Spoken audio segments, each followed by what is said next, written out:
to this computer.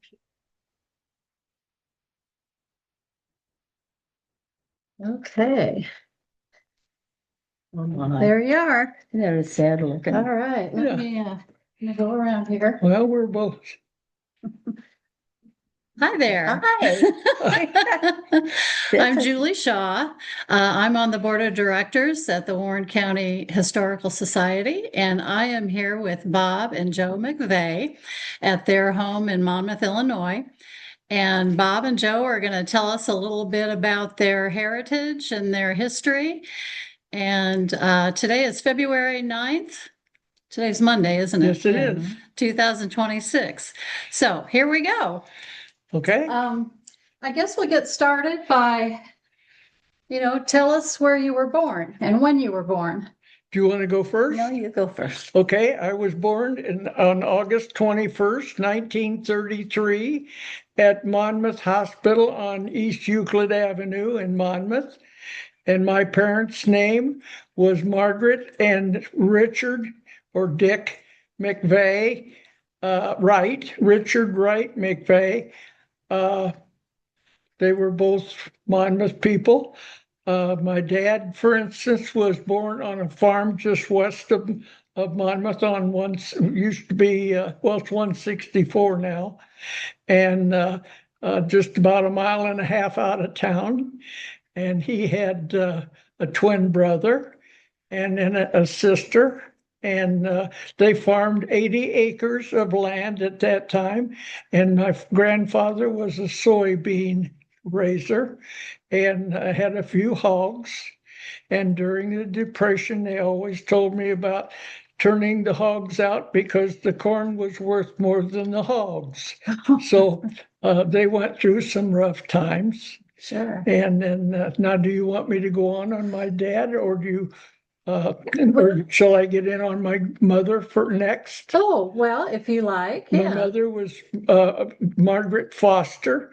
She had four sisters and two brothers. At Foster Brothers Restaurant that was on North Main or on the square was Harold and Fred Foster. And the amazing thing is the four girls married dealers in town in cars. We didn't talk cars at the 4th of July gathering because one was a Ford dealer and one was a DeSoto Plymouth Oh, and the other one was a Hudson Terraplane. So I guess there were three. They did not talk cars on that particular day, but and they were in the automobile business. yeah. Okay. And Joe? I was born on a farm in Henderson County, just over the Henderson County line. Mhm. And I was born to a farming family and was raised, and it was a great way for a child to be raised in that era. I went to I went to a little one-room schoolhouse for my 1 through 8. There were no kindergartens back in those days. But I was raised on a farming family, and when you were raised on a farm, everybody works Oh, for when sure. it comes to the farm. 7/7/39 was your birthdays. I was going to mention that. I remembered it was July of 1939, but I Yes. couldn't remember the day actually. So, how many brothers and sisters did you I have, have Joe? one brother, Oh, okay. and my family were farmers, Mm-hmm. Yeah. and it's a great way for a child to be. Hard work, huh? Yeah, Yeah. yeah. Learn to work. Yeah. Yes. Mm-hmm. So, your mother, what was her name? Myrtle, she was a McCurry. Okay. There's quite a few of them. Mm-hmm. And the Dares were all Warren County people too. Okay. And your dad's name was, did I miss that? No, Howard. Howard. Howard. Okay. Yeah. Okay. Alrighty. And my mother was a McCurry. She was Mhm. Myrtle McCurry. But back in those days, your dad farms for other people for a while Really? before he ended That's up right. getting a farm of his Yeah. own, which was just north of Monmouth. My mother was deaf. Oh, And of course, back in those days, they didn't have all the stuff. things. Yeah, they didn't have all the knowledge that they have for treatment and for helping people. Mhm. But and a hearing aid back in those days was so costly. I can imagine. And Dad said he had to sell. Oh, I don't remember now. Just to buy a hearing aid. Oh, yeah. Hmm. And it was interesting being a child of a person that had hearing problems.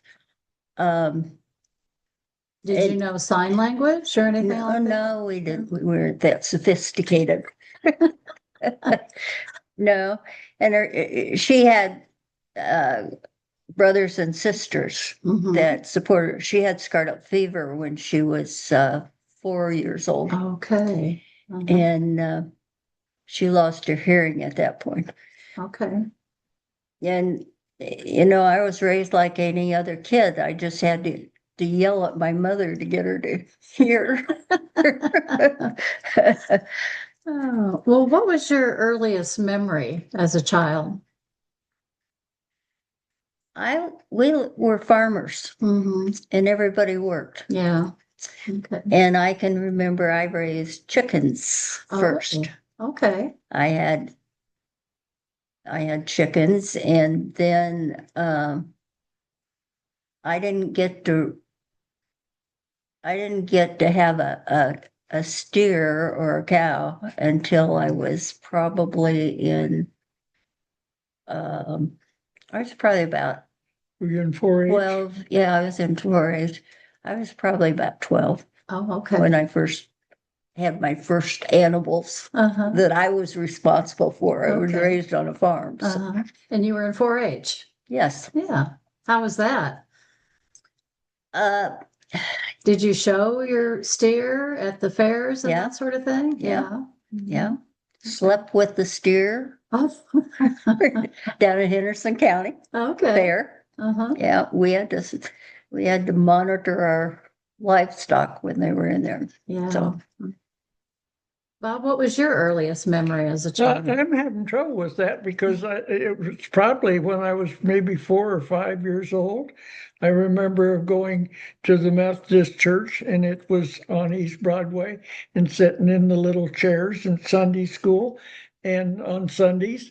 And then playing in the sandbox was a biggie for me at first grade. Mhm. And so that's probably the earliest that I can remember. Mhm. Uh, my I had two brothers, brother Jim and brother Dick. Dick being 10 years older and Jim being 18 months older. Oh. And so Dick I suppose, kind of helped raise us until he went off to the service, which when he went to the service during World War II, he was probably 18 and backed me up. I would have been 8. Uh-huh. So I remember of us being a family, but Dick was primarily gone most of the time, and brother Jim was always picking on me. So that was normally brother. And we lived on East Fifth Avenue, and my dad at that time was in partners with H.A. Martin, who had the DeSoto Plymouth in later days. They had a small garage next to Bill Chapin's grocery store. And if you today would go down Fifth Avenue, there's one block of street that's concrete. And because they had a business and it was always muddy, they put in a concrete street that's still there today. Oh, my goodness. And Dad always said that during the Depression, they didn't really have it too tough because he could overhaul a Model A in one day and make $5, Oh. which back in those days, a lot of people didn't make $5 in a month. Oh, my So, goodness, and I yeah. don't suppose he did it every day, but Mhm. I never had any in my life. I've never missed a meal or slept on.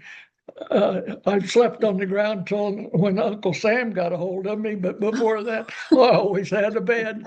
So, so Did you have to sleep in the same bed with your no, brothers? we always had our own bed, Yeah. to my knowledge. Uh-huh. Well, now that I think about it, Jim and I did have one bed, but I don't remember of him. He probably was on my side. I probably just had what was left. Oh, I yeah. mean, the rest of the world was that way too. So, Yeah. yeah, How about plumbing in the house? Did you have? we had running water. Oh, did you? Now you had outhouses. Yeah, Yeah. Okay. on the first house. And it was, Funny thing in later life when Joe and I moved to the farm and that would have been, oh my. Julie was there to- when to- we moved to the farm. Yeah, that was just maybe 15 years ago. I did buy an outhouse and put it up. So we did have an active outhouse at just 15 For years ago. emergencies. Well, no, I don't remember of us ever using it, but I bought it at a sale for $10 and put $150 shake roof on it. I do remember that. Oh, golly. So do you know how your family came to this area? Do you know about your ancestors, where they came from, or? I would assume that Grandpa brought us here and he was a farmer. And I do know that we go back to where we came from, the Isle of Man off of the coast of England. And because I've had one of Dad's, we had a twin brother and a sister, and the sister did visit the Isle of Man and brought us, because that's they're known for the three-legged cat without a tail, I think it is. And she brought me a plaque, and we have a crest that the McVeys had in Isle of Man. Okay. But Okay. So where did you two go to school? Just in the area, I'm assuming. I went to grade school at a little one-room schoolhouse Okay. out by the farm. Mhm. And my seventh grade year, Little York developed a program for seventh and eighth graders. So Okay. we thought we were uptown then. Oh, I bet, yeah. And then I went to Little York to high Mhm. school. Okay. and I went to Central Grade School on East Second Avenue, and went there till I was in the fourth grade. I went through, and this is maybe something interesting along the line. I don't make a big issue out of it, but they held me back in the fourth grade because I was having difficulty in reading, and they found that later in life that I had dyslexia. And Okay. of course, back in those days, Joe's always said you could have that corrected in today's life, but and that was always a holdback to me all the way through my life, because I even went to the principal at the high school when we moved back to well, I'm getting ahead of myself. When I was there to the fifth grade, and then we moved to Moline, my dad ran the Moline Airport during World War II, taught people how to fly from, because he owned the Monmouth Airport with his brother, Bob, and in earlier life. And then I can tell you more about that one too. But anyway, I did go to a one or two room country school where we had one teacher that ran from room to room and took Really? care of all grades. Yeah. Huh. Yeah. I went to country school too. Uh-huh. And my first day at school, Oh, I yes. found this wonderful little mechanical entity. I probably told you this. I don't remember. you could take a pencil and stick into it and then sharpen it by, and Uh-huh. I was fascinated by Oh, that. my goodness. And when the other kids went out for recess, I stayed in and sharpened everybody's pencils. Some Oh, of them gosh. were down like this. And it was the first day of school. Oh, that's fun. Yeah. Oh, that's fun. So, you graduated from high school when? I graduated in 1952. But I want to take you back to my dad being in the airport. Yes. He ran the Monmouth Airport, and that would have been in the around 37 through 40. Mhm. And on the 4th of July, down at that time, it was on North 6th Street. And then the east-west runway was grass that ran from 6th Street to 11th, and that come right out by the park. And back in those days, the 4th of July and everything, everybody went to the park. There'd be 3,000 people at the park picnicking and baseball games and all. Uh-huh. And my dad and uncle had bought a new airplane, and they had two, and they moved down at the park end and was hauling passengers to help pay for the new airplane and all. And my uncle came in to land, and the city of Monmouth had a arrangement to put up a pole for a balloon descension that they were to do at 5 o'clock. But the crew got here early and put it up at 2 o'clock. And my uncle came in and didn't see it and pulled up and crashed and killed him and two other passengers. There was a baby, and a mother died, and the man, I believe, is the one that didn't. And so, and of course, my dad being an identical twin, the only way they could tell them apart at that time. And I can remember pulling in with my mother, wasn't driving. I would have been, well, in 40, I would have been 8 years old. And Brother Jim and I had gone with Mom out to the airport to see if Dad needed lunch. And we just saw the airplane go into the ground. Oh. And my dad's brother, Bob, during life had cut my dad's little finger off. And that was one of the identifications of two. So when they went to the crash site, they didn't know which one was in the airplane, because the other one was still flying behind him. Oh, And my. they checked the right hand, and he had his fingers, so it was my uncle. But Goodness. that's something that's always been the 4th of July. My mother wouldn't let my dad fly because he flew daily, Uh-huh. many hours. But on the 4th of July, he had to stay on the ground. My goodness. I bet that was quite a memory for Oh, it you. really was, Yeah. but Mother made Jim and I stay in the car, and I can't believe it. We probably did. I don't remember getting out, but Mhm.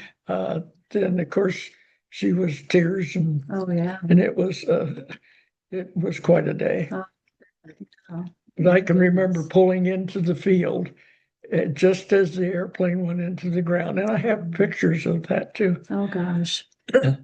Yeah. But later went on up to Moline Airport afterwards, because they, at that time, the two of them had the Hudson Terraplane Garage on North Main. And so they had two businesses really going. And of course, that put an end to, they had to pay for the airplane that was crashed, and Mhm. it devastated my dad for Oh, yeah. years No financially. insurance at that Yeah, time? well, I don't think so, or they didn't honor it or something. Oh, my. So I know it took putting back, and of course that having a twin and then spending a lifetime with him, and then all at once not having him, Right. that had to affect Dad, I'm sure. Yeah. So let's see. Well, we'll go back to, and you graduated and you said Graduate, 52? came back here in about 1949 I'd spent my senior year at Monmouth High School. Okay. And so I graduated in 1952 Mhm. when Uncle Sam invited us to maybe go to Korea or we had a choice of joining a service, Uh-huh. and 5 of us from here in town decided that the Navy looked like 3 hots in a cot looked better than a foxhole in Korea. So we went Navy, Mm-hmm. and I ended up and after boot camp, spent 4 years in an airplane flying around the coast of Korea, taking pictures as an aerial photographer for 4 Interesting. years. And the amazing thing is Bunky Scott, who lives here in town, Mhm. he and I had grown up from playing little cars in the mud back when we were maybe 4 or 5 years old. We went to the service and spent 3 out of the 4 years together in the same squadron. Yes. And he was in supplies, which later on went into SIG, which was an auto supply one here in town. Uh-huh. And I went to work for Brother Dick at the clothing store, the model clothing. And what did you say? How many years in? That was in the Navy? 1956. We signed up for Okay. 4 years. Oh, That mhm. was our college. Yeah. It was the hard knocks compared to going to, For to sure. Monmouth or Western or something of that nature. Yeah. And Joe, you graduated from Little York, you Mhm. said. And Mhm. did you attend college at all? I attended Monmouth College for Okay. 1 year, 1 year. Yeah. Okay. and then I went to work. Mm-hmm. I thought that was too much of a burden for Dad. Yeah. So I went to work in, You worked for Roger Johnson at the courthouse. yeah, Okay. How long did you work there? 3 years, I think. Okay. I think it was 3 years, and then we moved to Colorado, Oh, to She got Denver. married and moved to Colorado. okay. How long did you spend in Colorado?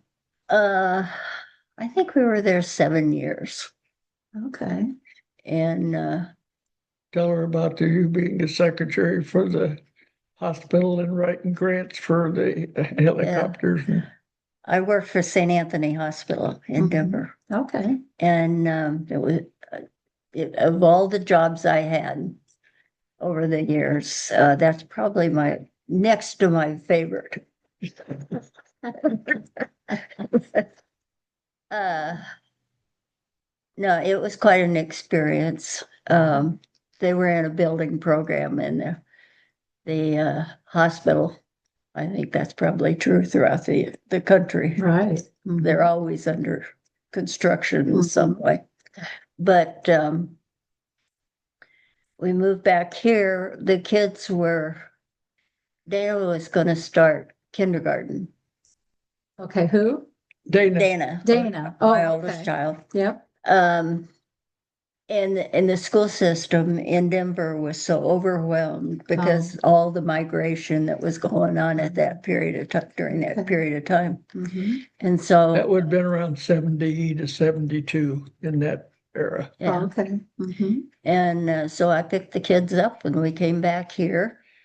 And She's missing one real biggie because she went in and she really liked the ER emergency room where you worked with a lot of people, but they saw that you had talent and ended up being a secretary for the executive of the Sister Mary Eileen. Well, the hospital, because it was a Catholic hospital. hospital. Uh-huh. But that's where I think she inherited her leadership, which later on you know more about. Yes, I do. Yeah.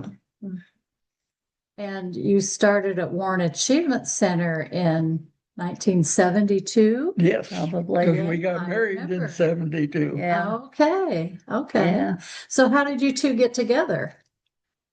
Well, I was looking for a female friend, and I was choosy, so I went to Warren Achievement with John Toll.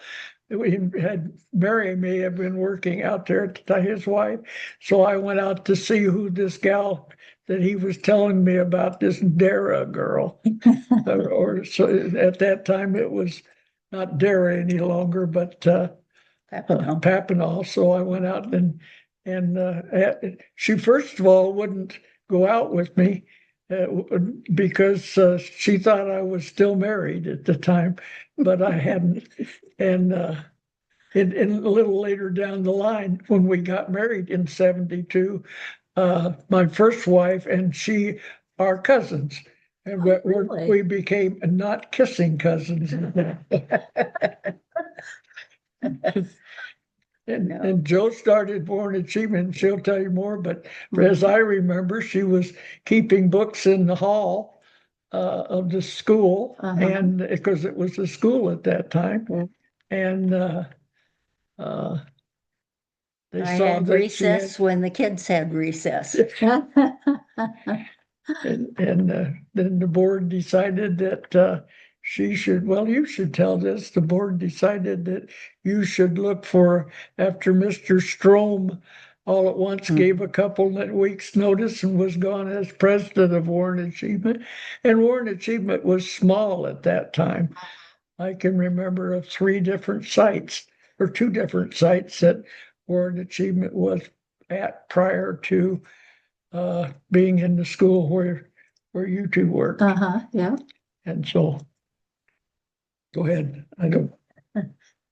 1974, I believe you became the president. Yeah. Yes. And she had to go out and survey for one, and they finally gave up and said, You're doing the job. Why don't you just do it? Yeah. And Joe says, well, I'm not qualified. I don't have all the whistles and bells. College degree and all the bells and whistles. And they said, Joe, you're doing the job, and we're the board. And I hired this fantastic secretary. Oh, I thought it You was left one. that part out. I thought the one you didn't like. I think you actually had a couple. No, she had a couple before you. Yeah. Yeah, Dorothy Essex. Yeah. Yes. And Phyllis Shawman. Yeah. Yes. And then me in 1992. That's when I became your secretary. Yeah. Actually, I started in 1985. But anyway, this isn't about me. Well, but you're included. But when you live in a small town, that is not uncommon. I know it. But we're not blood. Right. She bailed me out of a lot of things. Oh, I don't know. Yeah. Oh. Those were the days. Yeah. Well, After I came back from the service in 1956, Mhm. my brother Dick had inherited the model clothing company on East Broadway. Mhm. And he wrote me a letter during that, and he said, now, when you get out of the service, I don't know what you want to do, but he said, if you're looking for a job, I'll give you one at the clothing store. It won't be the most profitable one that you'll ever could have had, but it's clean, and you're in the winter, and in the cool of the hot summer, we have air. So I decided to try that and worked for him and the business grew. It had been a clothing store and John Turnbull will be interested because we always fought for being the oldest store in town. But in 1854 was when the model went into business, and I can't tell you the name. He was one from New York that came and started the clothing store in the building on East Broadway the building still stands, and it still has the model clothing in the doorway of it when you go in.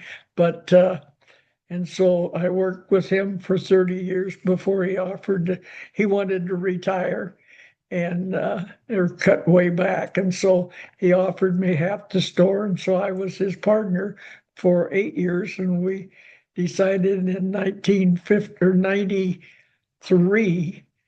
And it was difficult for me because I was involved. I'd been on the board of the city council. I'd been with economical development, which we were trying to make Monmouth grow. And of course, I went through a period of about 3 months knowing that we were going to close the store, and that was a lump in my throat. But you couldn't let things be known at that day until at the very time when you decided to do it. And couple of weeks later, it was all done. So we put we announced it in 93, and in 1994, we did no business as the model clothing company or Her Closet. Uh-huh. The men's business grew, and as the men's manufacturers grew, they went into the ladies' business. And the first that we had Manhattan white shirts, or their dress shirts, in the men's department. And we also had a boys' department at the same time, from little guys like from 6 years old on up. Mhm. And then the ladies' department, because Lady Manhattan came from manufacturers from Manhattan Shirt Company. And then there was Jansen that had both men and ladies, and Pendleton that had the men, and the brands that were men's went into the ladies' business, and that really forced us into opening a larger store next to us as Her Closet. Yeah. And to not to abandon the men's business, to get to the Her Closet, you had to go through the men's department to get there. So and we were there until 1994, when we did no more business, and Joe allowed me to go to the country and work on a house. And she wanted to move back to the country. You can bring a farm girl to town, and if she's nice, she'll kind of live with you. But if you just mention the country, you're back out in the country. You can And that's take where a girl out of the farm, but you can't take the farm out of the girl. you're right. And today she would move to the farm at a drop of a hat. But I think we're past that, don't you? And we're past moving, Yeah, period. that's a lot of work. Oh, it is. Yeah. It is. Yeah. So let's see, back to Warren Achievement Center. After you became president, it just grew from that point, didn't it? She did a good job. She did. And they were looking for somebody in the rural area that was expanding, that they could go into these Meals on Wheels and transportation department, and a lot of the grants that she wrote during that period. When you Or say you may she have wrote, written them along with her, but she happens to know about that writing grants. We were lucky because we came in at the right time when developmental disabilities was being recognized as a Right. valid Yeah. problem. And the fact that families didn't have alternatives. And so we were in that period of time that developed the programs for both the mentally ill and the developmental disabilities. Right. And it's such a good thing. It's a good Yeah, thing. and it's something that'll carry on because there's no cure for those problems. So yes, it was a battle with the legislature to get them to recognize the issues and the problems. And so and she had some criticisms because of a lot of the down people said, well, she's never here in Monmouth. Well, Joe found out very quickly I have a secretary that knows that. the money comes from Springfield and Chicago, and for you to get the money that makes the organization go, you have to go after the money and go to the place where the money's at. And so Joe did that and stood the criticism from the locals.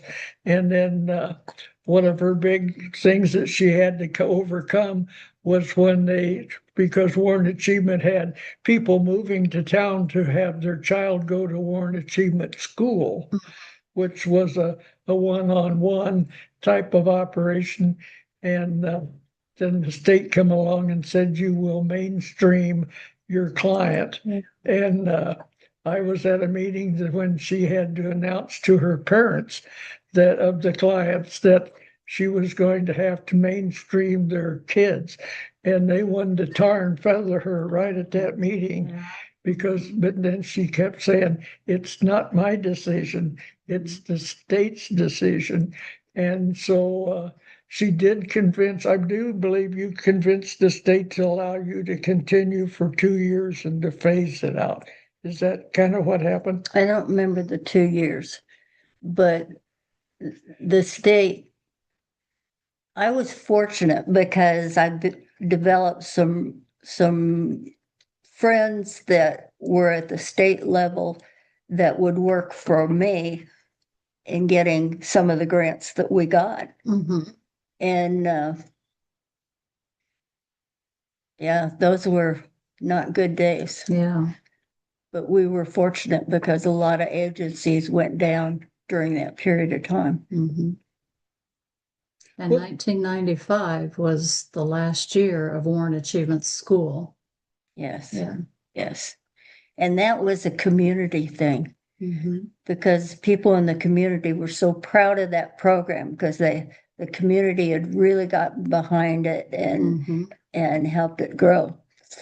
It was more publicly known about, I don't know that, of course, we don't have a local paper anymore, so there aren't the interviews or what's going on. I'm sure that Warren Achievement is still doing a good job, but I don't see it publicly, well, because we aren't involved in it anymore. That again could be the problem, but it's still a tremendous organization.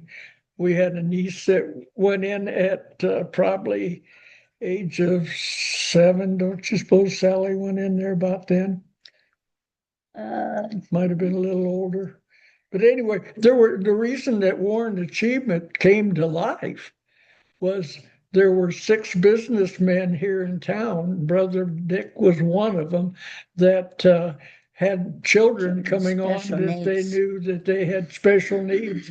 And at that time, their future was mental health place in Galesburg. And where there's no development at all, it's just an existing, from what I remember, it may not be true at all, but that was what it's not what they wanted. And so the 6 people, one being an attorney, kind of took a hold of it, and they all wanted their kids to have better. Right. And so it started on as I remember it, because I used to go down to it, would be over on West 10th Street in the 300 block in a small little house. Was the first Warren Achievement. And then from there, they moved to the abandoned school, which is across from Farm King. And they were there for a number of years.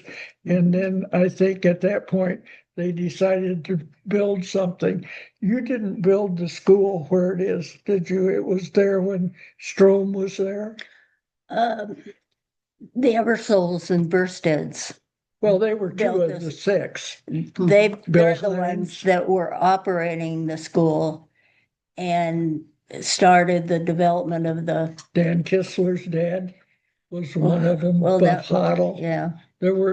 As I remember, there were 6 businessmen, and they all did it because they had a need. Yeah. I mean, it was, and then of course, once it got going, then, like I say, people moved to Monmouth to go to that school because their kids some were that were in the shape to where if they could ever teach them to potty change, was a development. I don't think. Well, that's what I always heard. And I remember when we developed the group homes, when you developed some of the group homes, there were neighbors that were upset about, those people moving in next door. And, thankfully, I think attitudes have changed, hopefully, since. Yeah, I think But so. they were good, clean run outfits. Yes, I mean, absolutely. so that did not become a problem later, I don't believe. Yeah. No, I don't think that's ever been an issue. It was at the first. Yeah. Well, they didn't know what was going to go in there. Right. Yeah. But we were lucky that we had the support with the Eversoles and the Bursteads because they understood Right. the problem. Yeah. Well, and Hoddle being an attorney. Yeah. And Channing Pratt, I believe, was involved, but maybe not. He didn't No, have a Channing child. wasn't Then it was Hoddle. involved. Buff Hoddle was the attorney. Okay. Bill Hines was one of the Smiths. See, Sorry. move that back. You mentioned the Methodist Church back in the early days. You two still are members of the Mhm. Methodist Church? Yes, Yeah. I can remember going and sitting in one of the little chairs that sold for $5 later in life, but on Sunday morning. Uh-huh. And then we were very active. And then when I went to Moline to live for 5 years up there, I went to school or to church at the school where I went in the daytime. For that, I went on, they had a Sunday program. Uh-huh. And then come back here and went back into the Methodist Church, more active. Uh-huh. And What are some of your childhood memories of the church and attending church? Well, Other than sitting in the little chair, like Yeah. you said. yeah, I think Jesus and Christ was there at the same At the time. same Yeah, time. yeah, I think they've been there the whole time. I had a problem with the Methodist Church because Joe and I was active. When I met Joe back in it would have been 72. She was staying with her folks at the time and working for Warren Achievement I had your job. and playing, Yes, yes, and uh-huh. playing the piano at the Gerlaw Christian Church. And so Okay. when we started courting and all, then I would go out there to listen to her play the piano on Sunday and to be with her. And so I really stole their piano player and brought her to Monmouth, and she played the piano at Monmouth for just till a year and a half ago or a year ago. She retired Oh from my goodness. doing that. Oh, do you have a And- piano here that you Oh, play? yes, Oh, yes. She's good. Yeah, Yeah, she- that front bedroom. Oh, Well, she normally, when somebody comes because of her crafts and stuff, she keeps that door closed. So, uh-huh. I don't But, think I got it closed today. but I was very active in keeping maintenance and working on keeping the church up. And then I fought very hard for us to remodel the old church, Mhm. and that. There was some bad things, in my opinion, happened during that period where they decided that certain ones were going to have a new church. And so when they tore the old church down, I went across to Heritage, Oh, the same Lord's over there. right. And so, and then it got to where just maybe a year, not quite a year ago, when she decided not to play the piano anymore. I thought, well, maybe it's the first time in our married life we could go to church and sit together. Oh, hey. Yeah. So see, I'm still trying to court her. Of course. How's it working? Not shaky sometimes. Yeah, yeah. Oh, golly. Well, what other stories, old stories do you want to tell? Go for it. I'll think while you're. About your kids or grandkids? I was thinking about when I first came to work. I had lived in Denver, and my Uh-huh. kids were in the Denver school systems. And I was unhappy with the school systems out there because they were just being deluged with people Yeah. moving into the area, and the teachers, the classrooms were huge. Oh. Mhm. And so I pulled the kids out of school Mhm. out in Denver and moved back here. And that's when we changed your name too. Yeah, Yeah. I tried hard, but it didn't work. Oh. Yeah. Joe and I have had a great life together because we had a lot of interests. They said I'm a builder, and I maybe should have been a carpenter all my life, but when we got into when we got married, we moved from a house, which I had at the time we got married, and went into houses, and then we expanded. Seems like anytime we buy a house, we just love it until we get in it, and then you got to change everything inside. And we've done that at every house. Uh-huh. But she wanted to go back to the farm, and so we bought an old farm site, just 11 acres, and took an old farmhouse and butchered it for 3 years. Right. And we enjoyed that. Kept you off the streets, didn't it? Yes, it did. Yes, it did. Yeah, there was something else, and I've lost track of that. But go ahead, maybe I'll come up with it. You put quite an addition on that house out in the country. Oh my, Yeah. yes. Mhm. It went from, I think, maybe 1,500. It was an old farmhouse. Mhm. They had put the toilet inside, but and when we got to moving, I sat down, and after we closed the store, I had a little money, and I said, Joe, we're going out here and buy this farm, because we were looking for a place in the country that was closer to Fort Madison, because we had a houseboat down there, and we spent every weekend. Uh-huh.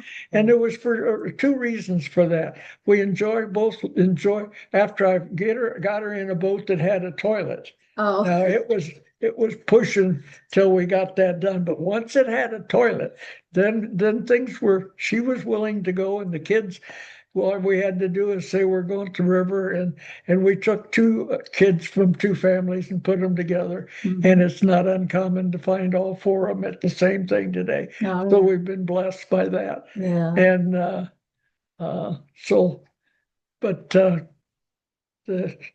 we built out there at the farm. We went from, I think, maybe 1,500 feet to almost 4,000 feet. It was a large house. She likes large. Mhm.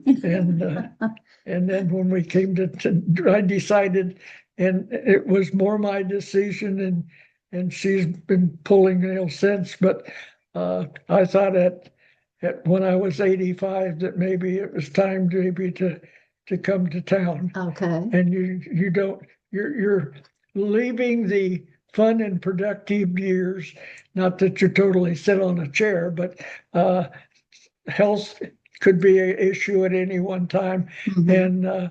And it was getting to where at 85 the farm was maybe a little more than I More needed. than you- yeah. And we were houseboating, and while we built the house, then we sold the houseboat and went into a motor home and started going to rallies and going to Tucson during the winter. Uh-huh.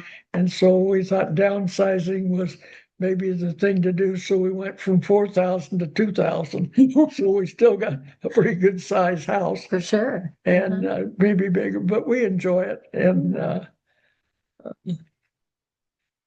so, and some of the things that was fun for me during the years was the city council, until because of the way I voted on liquor licenses, we lost all the liquor accounts at the model, and Brother Dick would take me to the basement and talk about that. And because they wanted to freeze the liquor licenses back at that time. And I said, okay, now you have to remember that when the Holiday Inns come out here at the edge of town and want to build a nice hotel and a motel, you're going to tell them, because I want to go with you, that you're not going to get a liquor license. And that could be trouble. nobody could argue over that. So Yeah. they opened the liquor licenses up. Not that I wanted to flood the town with alcohol, but to restrict something like that we had the control of licensing. And so they still have control over the licensing. So that was one of the things. I was on the first where you could secretly report Crime Stoppers. Oh, I was okay. one of the first to be on the Crime Stoppers board Okay. for Warren County. And then I'm involved with Community Care Days, which is a group of 13 churches local that we once a year now, it was 2 times a year, that if you had a need in your home and you were at the age where you couldn't do it, and not that you couldn't afford it, but you just couldn't do it. If you put on an application, we would replace your old windows or build a ramp for someone that needed a wheelchair ramp and all that. So I've been really involved in it it started at the Methodist Church in Fairview Center, and the Monmouth Methodist joined it, and then it went citywide with all the churches. And so and it's great because you get all the church people together of all the different faiths, and we're working for the same guy. Right. So That's that in common, don't you? That's been a real plus. That in common, yeah. Yes. Good for you. So I've had I think I've had a very interesting, probably bored you people to death, but I've had a real interesting and maybe a productive life. For sure. Yeah. Sure. And at 92, still going pretty strong. Yeah, I'll say. Yeah. You have a lot of energy. Well, that's because I'm well cared for. Oh. Don't push it. You got any more things, or did we run you out of paper? I think we pretty much covered anything unless everything, unless you have thought of something else that you want to talk about. I will after you're gone, but Yeah, I know. but I think we covered. Going back to Warren Achievement Yes. Center, those early days, the community was really involved in the Yeah. development of that. And Lou Ebersole, of course, headed up this whole project. And she And Helen deserves, Burstead, they were Yes. buddies. yeah, and Helen Burstead, and they really deserve all the credit that you can muster for them. I remember all the pictures from Yeah. back then, and Yeah, they were. But they were two wives of people of the six people that wanted to Got go it do it started, because of their yeah. children. Of course. Yes. Yeah. Well, I mean, who wants their child to go to an institution? right. Oh, Back no. in those days, that's all that was available. I know it. I know. I can remember can't think of their name right now. Came in to see me about what can be done to get services here locally. And I can remember that. I can see their face, but I can't think of their name right now. But anyway, we worked really hard and we solved it. Yeah.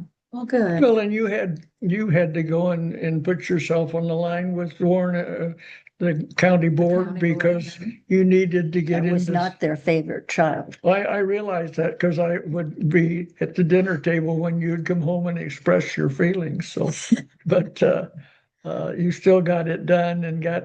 I had a secretary that Knew some of this stuff. yeah. But she can verify that we're not telling secrets or we're telling as close to the truth as old age will let us remember. But I had a secretary that was just wonderful. Oh. She was always there and she was always ready to change something or Well, do something. I was raised with a good work ethic too. Yes. I came from a family of 7 siblings, so Oh, did you really? yeah, I was the oldest. Oh, I am the oldest. Yeah. Yeah. It hasn't changed. No, it has hasn't changed. I left out one brother, and I mentioned Jim taking half the better part of it and all. But he had a successful life too. He went to Monmouth College, graduated, and got an award from Central Junior High School as a person that has advanced and did well, and was in the Navy for, I think, 3 years as an officer, and ended up running Oscar Mayer, a little hog outfit, for Yes. about 8 years before he retired with Parkinson's. Yes, yeah. So each one of us in our own little way, I think, contributed. But I also had to remember that my mother had 3 in the service and we're all gone at one time. Oh, my goodness. So they don't allow that anymore, do they? you can't go together. Right. But Dick was 10 years older and was really out of the service when we went in because Okay. the World War II was over, and the Korean was what got me and then Jim come out of Monmouth College, and that would have been 54, 53 or 4, and and he was married to a local girl here, Dr. Lauder's daughter, Wheezy. Louise. Oh. And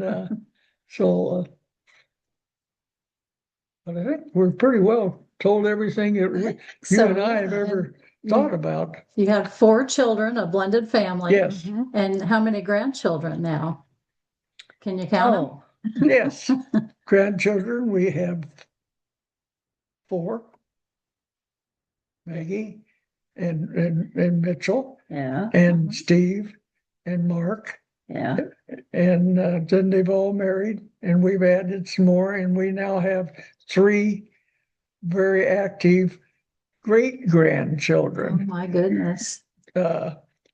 Matt's has a pair of 2 that are identical boys, Oh. and they And don't and they they don't are have any energy at all. Right.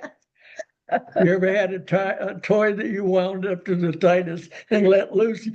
That would be them. Yeah. Well, I have certainly enjoyed the conversation. Thank you so much for agreeing to do this. I just love you Well, guys. thank you Well, so thank much you. You for made being it my very easy to do. secretary. I told you you'd have to shut me off. So. Yeah, well, that's okay. I'd rather have you 2 do the talking. So again, thank you so much, Joe and Bob. And we're gonna close out here. Let's see, I better save. And we're gonna end this. Great.